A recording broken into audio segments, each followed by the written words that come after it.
धूल से लिपटे पैरों का खामोश सफर।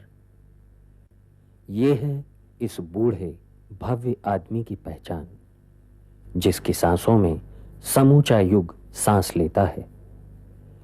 ये आदमी जिसके पैर इस देश का चप्पा चप्पा छान आए हैं, जिसके पैर दूर दूर के गांव जनपदों की पगडंडियों की धूल और मिट्टी में सने हैं, लेकिन आत्मा किसी शिशु की तरह निर्मल है। समय इसे देवेंद्र सत्यार्थी के नाम से जानता है। देवेंद्र सत्यार्थी जो एक फकीर भी है, दरवेश भी और कालजयी लेखक भी। लोकगीतों की तलाश को इसने अपनी जिंदगी का मकसद बना डाला तो लोकगीतों का अर्थ सिर्फ लोकगीत ही नहीं रह गया था।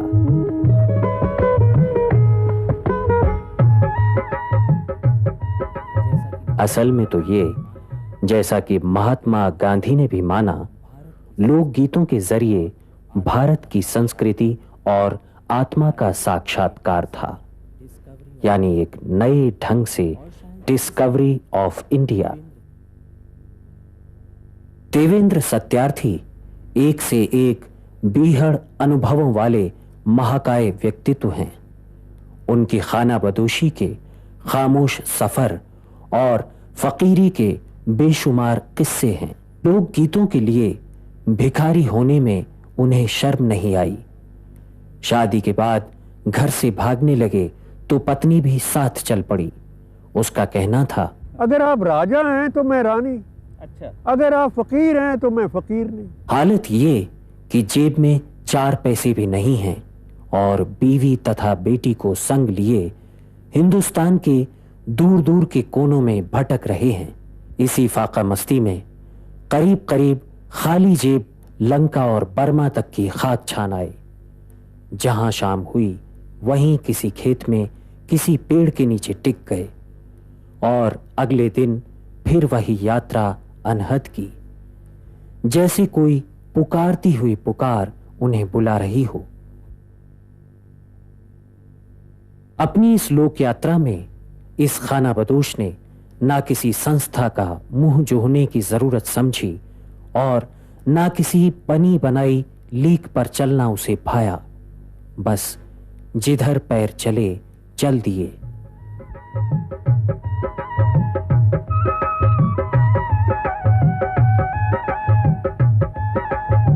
कुछ मित्र शुभचिंतक राह में मिलते गए, राहें आसान होती गईं, मगर फकीरी और फाका मस्ती ने साथ नहीं छोड़ा और ना मुश्किलों ने। बीच बीच में कभी अखबार बेचकर गुजारा करना पड़ा, कभी छापाखाने में प्रूफ रीडिंग करके, कभी किसी फैक्ट्री में मजदूरी की, तो कभी लोहे की भारी भारी चद्दरें ढोने का काम भी किया।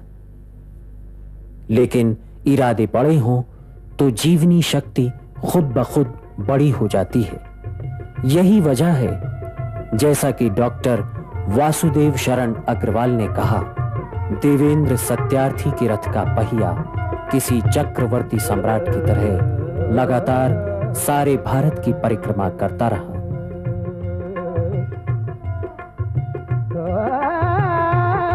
कभी कभी सत्यार्थी रुककर 80 बरस पहले के इतिहास में झांकते हैं तो समय जैसे ठहर जाता है। और हर समाज के तौर तरीके को देखते हुए मेरा नाम युधिष्ठिर रखा गया, लेकिन चूंकि मैं 7 साल के बाद पैदा हुआ था तो गली मोहल्ले वाले देव देव कहते थे। लेकिन मेरा नाम देव बताया मौलवी फरखंदा जाफर को मेरे पिताजी ने बताया करते थे। तो वो मौलवी साहब कहने लगे कि लाला जी आप क्या पागल हो गए हैं, इतना खूबसूरत लड़का है और ये देव पढ़ा जाएगा, जिसका मतलब है राक्षस। अगर कहें तो मैं इंद्र लगा दूं। बचपन में नाम युधिष्ठिर, फिर देव इंद्र बत्ता और बाद में हम सबका सुना हुआ नाम देवेंद्र सत्यार्थी। 28 मई सन 1908 को जन्मा ये शख्स कुछ अजीब ही था। शुरू से पैरों में चक्कर, पढ़ाई से मन दूर भागता था। ऐसा है कि वो घर में बोलते तो पंजाबी थे, लेकिन स्कूल में ये उर्दू का चक्कर चला हुआ था। और जो दूसरे देहात से आते थे लड़के पढ़ने के लिए, वो पंजाब के लोकगीत सुनाते थे, तो उसमें मुझे मज़ा आता था, पढ़ाई के मुकाबले में भी। प्रकृति में इतने रंग, इतनी छवियां, इतना किल्लोल, इतना विस्तार है, पहले पहल ये लोकगीतों की कल्पना में देखा। फिर गीतांजलि में, गीतांजलि का अनुवाद उर्दू में पटियाला में आर्य समाज के जलसे पर पिताजी मुझे भी साथ ले गए। वहाँ उन्होंने मेरे कहने पर वो गीतांजलि खरीद दी।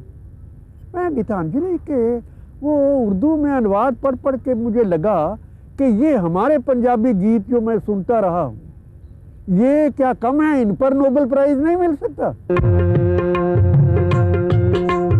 लट खुली नी पंजाब ने तेरी, लट खुली नी पंजाब ने तेरी, दी बदला चों कट आ गई, नी बदला चों कट आ गई, लट खुली नी पंजाब ने तेरी।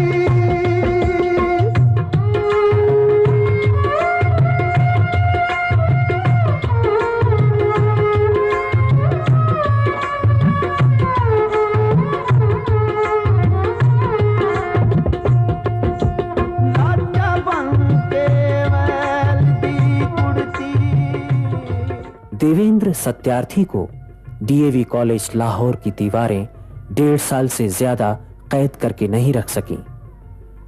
चांद सूरज के बीरन का ये नायक आखिर पढ़ाई को अलविदा कहकर सड़क पर आ गया। गोरकी की तरह आसपास का खुला जीवन उनका विश्वविद्यालय बन गया। मैं मोगा में हाई स्कूल में पढ़ता था, तो हमारे घर वालों ने ऐसा इंतज़ाम कर रखा था कि हॉस्टल में रह रहा है, वहाँ हलवाई की दुकान पर दूध के पैसे पहले ही जमा करा देते थे। तो मैंने कई महीने तक दूध पीना बंद करके हरिद्वार में जाने आने का खर्चा तैयार कर लिया। और वहाँ हमारे पिताजी भी आए हुए थे। दूर से हमने देखा तो दूर दूर से बचना बड़ा मुश्किल हो गया। खैर लोकगीतों तक में नाम आ गया था। और वहां उन्होंने ये एक घटना मैंने देखी। उन्होंने कहा, गुरुकुल कांगड़ी के लिए मैं कहता हूं कि पंजाब की ये स्त्रियां जिसके पास सोने की 2 अंगूठियां हैं, अभी दान मांग लेने वाले आएंगे, 1 अंगूठी डाल दे। अगर किसी के 2 चूड़ियां हैं सोने की तो 1 चूड़ी डाल दे। तो वो तोला गया। फिर उन्होंने कहा, मैंने गलती की। अरे इतनी दानवीर धरती की नारियां, मैं अब कहता हूं अब फिर भेज रहे हैं, दूसरी चूड़ी दूसरी अंगूठी भी डाल दे। अच्छा। और वो तोला गया है, ये भी तोलेगा अलग से। अगर जरा भी फर्क हुआ तो मैं कहूंगा क्या पंजाब की धरती है। तो पता नहीं क्या जादू था कि दूसरी बार जो तोला गया वो उतना ही सोना था जितना पहली बार। यही देवेंद्र सत्यार्थी होने के मानी समझ में आते हैं। और ये भी कि जो काम सैकड़ों विश्वविद्यालय और संस्थाएं मिलकर भी नहीं कर सकीं, उसे कैसे एक अकेले आदमी ने सिर्फ अपनी लगन के बूते कर दिखाया। कविता की भाषा में कहें तो देवेंद्र सत्यार्थी आधी रात में महकने वाले बेला की तरह किसी लोक कथा का कभी पकड़ में ना आने वाला अनबूझा नायक है। जिंदगी जिसने लोक गीतों का पीछा करते भटकते बिता दी।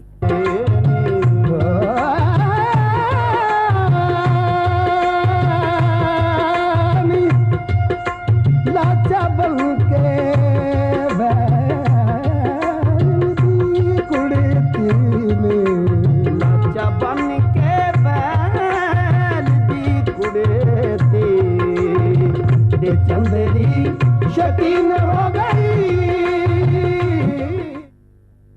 कैसी धुन थी इस बावले आदमी की कि सारा देश ही इसका घर बन गया। महात्मा गांधी ने एक चिट्ठी में लिखा था, किसी खेत की मेड़ पर बैठे तुम किसी लोकगीत के 4 बोल लिख रहे होगे, या किसी गांव की कच्ची पगडंडी पर चले जा रहे होगे। मेह हो चाहे धूप चाहे आंधी, ऐसी कल्पना मैंने कई बार की है। आपकी लोकगीत यात्रा को महात्मा गांधी का आशीर्वाद मिला।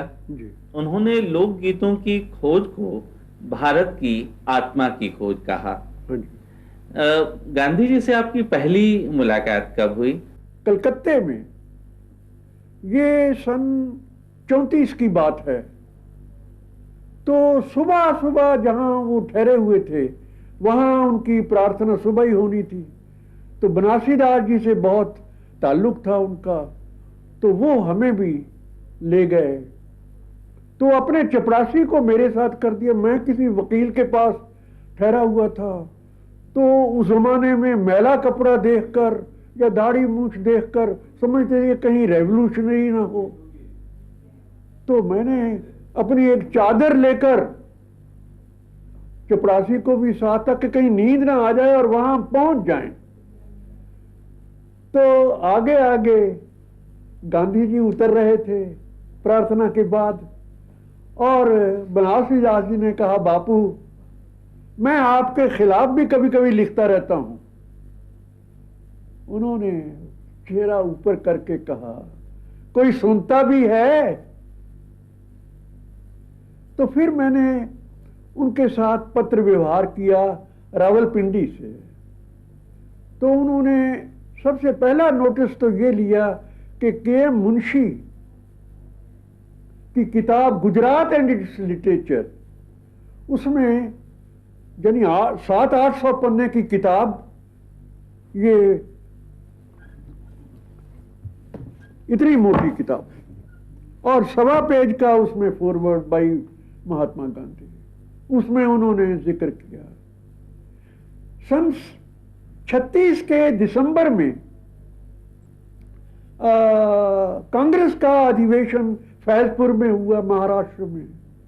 तो काका साहब कालेलकर लाहौर आए बापू का वो संदेश देने के लिए कि वहां जरूर आना है। तो वहां उन्होंने कहा, वर्धा चलो मेरे साथ। मैंने कहा जी आप चलिए बंबई मेरे साथ। कहने लगे मैं बंबई में क्या करूंगा? मैंने कहा जी मैंने वर्धा में क्या करना है, मैं कोई कांग्रेस का मेंबर भी नहीं हूं, जेल में भी जाने का शौक नहीं है। तो बंबई में कहां ठहरोगे? मैंने कहा बापू आपसे मिलने से पहले भी मैं ठहरता ही रहा हूं, मैं तो फुटपाथ पर भी रह सकता हूं। तो उन्होंने महादेव देसाई को कहा, बुलाओ मुंशी को। अब मुझे मालूम नहीं था किस मुंशी को बुलाना है। तो के मुंशी आए, हम लोग तो नीचे ही बैठे थे फर्श पर, वो खड़े हुए। तो तुम्हारी बीवी, तुम्हारी पत्नी लीलावती नहीं आई है तुम्हारे साथ, उसको बोल देना। तुम्हारे मकान में एक कमरा वो बंद रखती है सारा साल मेरे लिए, ये इस दाढ़ी वाले के लिए खोल दे। और इसे ये ना पूछना कितने दिन ठहरोगे, जब इसका काम खत्म हो जाएगा चला जाएगा। और अंतिम मुलाकात हुई 29 जनवरी 1948 को, यानी गांधी जी की शहादत से सिर्फ एक दिन पहले। गांधी जी धरती गाती है की भूमिका लिखने वाले थे। अंतिम उनसे भेंट, यानी वो जिस तारीख को गोली लगी है उससे पहली तारीख को विष्णु प्रभाकर मेरे साथ थे, और मैं प्रार्थना सभा के बाद उस कमरे तक गया। विष्णु जी ने खुद लिखा है कि मैं भी साथ साथ। तो इन्होंने कहा कि बापू आपने मेरी धरती गाती है कि भूमिका तो लिखी नहीं, और अब सुना है कि आप वर्धा जा रहे हैं, सेवाग्राम। तो उन्होंने कहा, कौन गांधी जा रहा है वर्धा? क्या वो मरने के लिए जा रहा है? क्या लौट के नहीं आएगा? कह दो प्यारेलाल से तुम्हारी पांडुलिपि रख दे। गांव का, अरे 20 साल जिस काम में लगाए हैं, क्या मुझे 20 दिन भी नहीं दोगे? इतनी जल्दी? अगले दिन उनके गोली लग गई। तो ये अब तो वो हमारे साथ ही लाठी लेकर चल रहे हों, हमारी भी वो हालत हो जाएगी। अब कुछ पता नहीं, उनका आशीर्वाद काम करेगा और करेगा। गुरुदेव का सुना है गुरुदेव रविन्द्रनाथ ठाकुर ने भी आपके लोकगीत यात्रा में बड़ा योगदान दिया और उनको बहुत प्रिय था। शांति निकेतन के द्वार आपके लिए हमेशा खुले रहते थे। तो टैगोर से पहली मुलाकात कब हुई, इस बारे में कुछ बताएं। गुरुदेव से भी सन 34 में ही मैं शांति निकेतन, दर्शन तो उनके पहले भी जाकर किए। ये मैं सन 27 शादी से 2 साल पहले, मेरी 1929 में शादी हुई। तो मैं कॉलेज में सेकंड ईयर का ही स्टूडेंट था, तो मैं भाग निकला। तो वो कोई परिचय नहीं, जैसे कोई यात्री आकर मिल लेता है। तो हमने उनसे कहा कि मैं लोकगीत, तो उन्होंने कहा कि मैं भी बचपन में लोकगीत, पल्ली संगीत, पल्ली गीत कहते हैं बंगाल में, पाली भाषा, वो पल्ली गांव के लिए है। तो मुझे, लेकिन एक वचन दो कि तुम इस काम को छोड़ोगे नहीं। मैं तो छोड़ चुका हूं। और तुम्हारी मातृभाषा पंजाबी है, सारे भारत, सब भाषाओं में इकट्ठे करो। वेरियर एल्विन और W.G. आर्चर जैसे लोक साहित्य की चोटी के विद्वानों ने देवेंद्र सत्यार्थी की लोक यात्राओं के बारे में लिखा। सत्यार्थी के लेख तब हंस, विशाल भारत, मॉडर्न रिव्यू आदि ख्यात पत्रिकाओं में छपने लगे थे। जो दिल्ली को लेकर के आपने लिखी है, ये अगर सुनाएं तो आनंद आएगा। कद उजड़ी कद वसी दिल्ली, गल ना है इतिहास दी। 40 बूट हंडाल है दिल्ली बसदियां। वाह। कोट मेरे नू शर्म ना आवे दसदियां। दाढ़ी मेरी हसदी नाले सोचदी। सीस मेरिया सीस कवि दिया, हों दिया यारा, फा रेशम दा ला ना होया, किस्सा खानी बाजार विच, पेशावर विच चली गई थी। तो इस तरह से ये जब कहानी, ऐसा लगता है कि कविता मैंने लिखी नहीं, कविता ने खुद ही अपने आप को लिख लिया। 50 साल से अधिक समय हुआ जब हंस का संपादन शिवदान सिंह चौहान करते थे। उसमें लगभग प्रति मास देवेंद्र सत्यार्थी जी के लेख लोकगीतों पर निकला करते थे। ये लोकगीत किसी एक ही प्रदेश के न थे, किसी एक ही जनपद के न थे।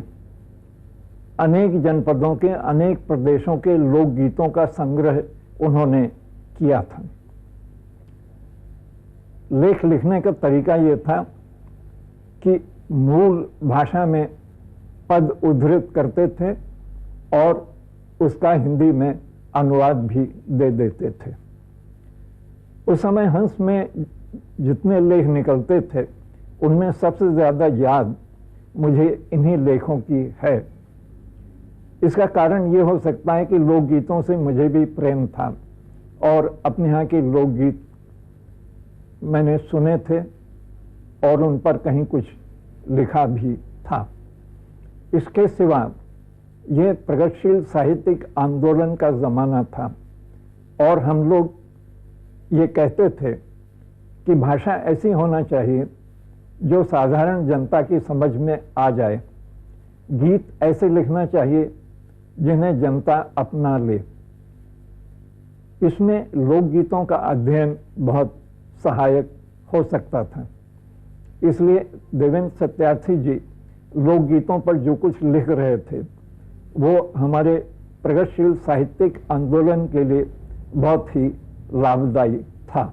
सत्यार्थी ने हिंदी, उर्दू और पंजाबी 3 भाषाओं में लिखा।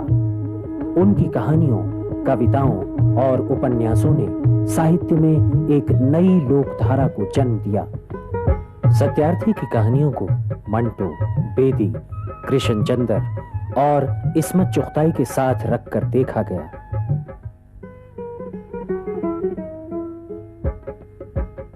सच तो यह है, देवेंद्र सत्यार्थी की चर्चा किए बगैर उस दौर की चर्चा पूरी नहीं होती। लोकगीत तलाश करते करते अचानक ये क्या हुआ कि आप कहानियां लिखने लग गए? बात ये हुई कि लोकगीतों के बारे में जो लेख लिख रहा था, हाँ हाँ, उसमें वो जैसे कॉलेज में कोई पढ़ा रहा है ऐसे तो थे नहीं। हाँ हाँ, उसमें कहीं ना कहीं कहानी का अंश जुड़ जाता था, हाँ हाँ, अपने आप। हाँ हाँ, तो बाद में लंका यात्रा के दौरान कोलंबू से हाँ हाँ, मैंने एक लेख लिखा, लंका देश है कोलंबू। हाँ, लंका देश है। वो जब छपा तो लोगों ने कहा कि ये तो कहानी से भी, कहानियों की भी माँ है, हाँ, कहानियों का भी बाप है। हाँ, काफी चर्चा हुई। एक आर्टिकल मैंने और लिखा, मैं हूँ खाना बदोश। हाँ, तो वो लाहौर के एक मैगजीन में छपा, हुमायूं। हुमायूं। तो जब मैं वापस आया लाहौर में तो मुझे बीपीएल बेदी ने बताया कि भाई वो अदब लतीफ़ निकलता है, उसमें तुम्हारी एक रचना उद्धृत हुई है। हाँ, तो राजेंद्र सिंह बेदी डाकखाने में काम करता था। हाँ, मैं तो उसका वाकिफ नहीं था। हाँ, और वो उसको एडिट कर रहा था, अवैतनिक। हाँ, हाँ, पैसे तो मिलते होंगे, हाँ, लेकिन अवैतनिक कहना पड़ता था। हाँ, हाँ, तो मैं हूँ खाना बदोश पूरे का पूरा उसमें गिरदो पेश, यानी आसपास इधर उधर एक कॉलम हाँ, बनाकर हाँ, उसमें वो सारा मजमून छापा हुआ। अदब लतीफ में। हाँ, तो मैं पता करके उससे मिला, राजेंद्र सिंह बेदी से।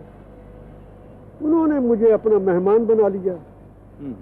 और जब शाम को हम घूमने जाया करें, हाँ, हाँ, तो कोई भी बात मैं उनको सुनाऊं, वो कहे ये तो कहानी है, हाँ, ये तो कहानी है।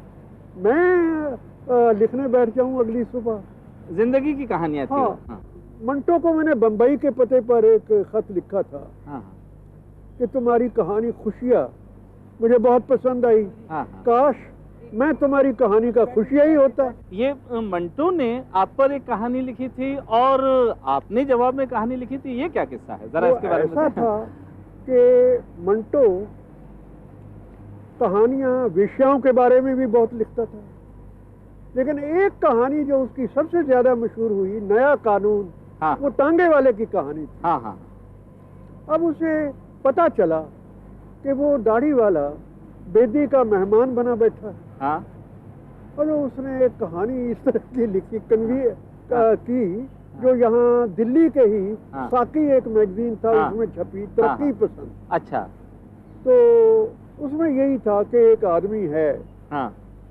उसकी नई नई शादी हुई है, हाँ, और एक मेहमान आकर फंसा उसको, जब अपनी बीवी से भी नहीं मिलने देता। अच्छा, वो मेहमान आप थे? हाँ, मैं था। हाँ, तो हाँ, पुरुषार्थी या क्या नाम उसने रखा। हाँ, हाँ, और वो रात को एक दिन वादा कर गया कि भाई मैं तो आज बहुत लेट आऊंगा, अपनी हाँ, बीवी को भी कह गया, हाँ, मैं आराम से जरा सी दस्तक दूंगा और ये सो चुका होगा मेहमान, और तू आराम से खोल देना, हाँ, फिर अपनी सुहागरात वापस आ जाएगी। हाँ, हाँ, लेकिन उसने कहानी का जो एंड किया है, हाँ, कि आराम से दस्तक हुई और आराम से दरवाजा खोल दिया गया, और अंधेरा था।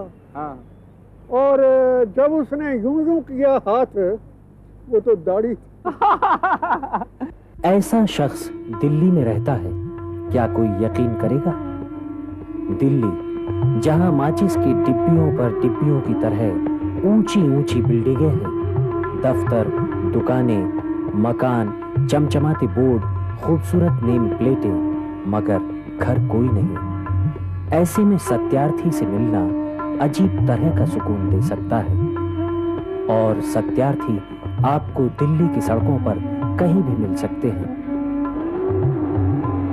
असल में ऐसा हुआ कि गुरुदेव की गोद में जब मैंने अपनी बड़ी लड़की कविता को बिठाया और उसका नाम उन्होंने पूछा, तो बहुत गंभीर होकर कहने लगे, मैं अगर कविता ना लिखूं तो मुझे कवि कौन कहेगा। लेकिन तुम्हें तो ऐसी कोई झंझट नहीं, तुम वो कविता के भावा। तो मैंने सोचा कि कवि ने, गुरुदेव ने व्यंग के द्वारा भी प्रेरणा दी है। तो पहली कविता मैंने दरअसल अपनी पत्नी के बारे में सुनाई। मेरी नाजो नार नहीं कोई हीर, न मैं हाँ रांझा, फिर भी साडा प्यार अते जीवन है साझा, दुख सुख साझा।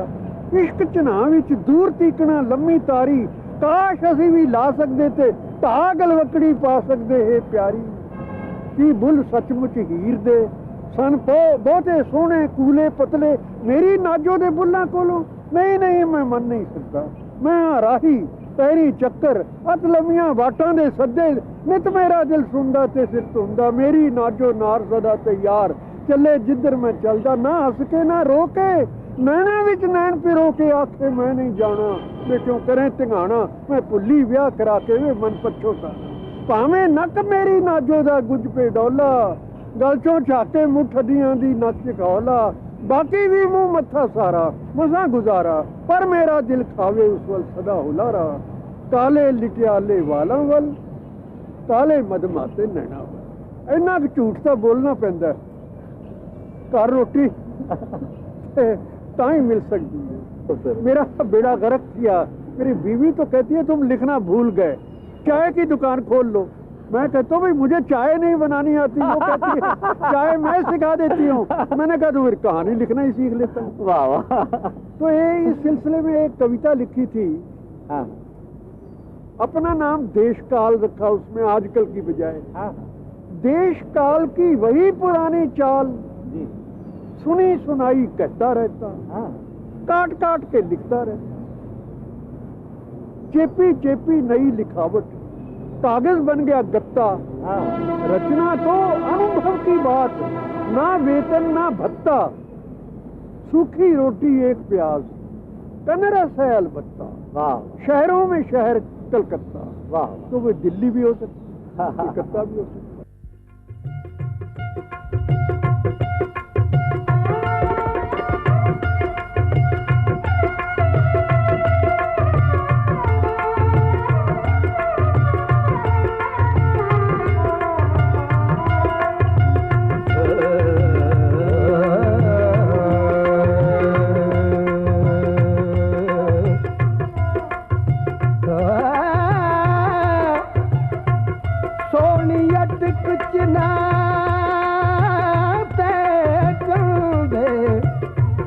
पई दिल विच सोच विचारे।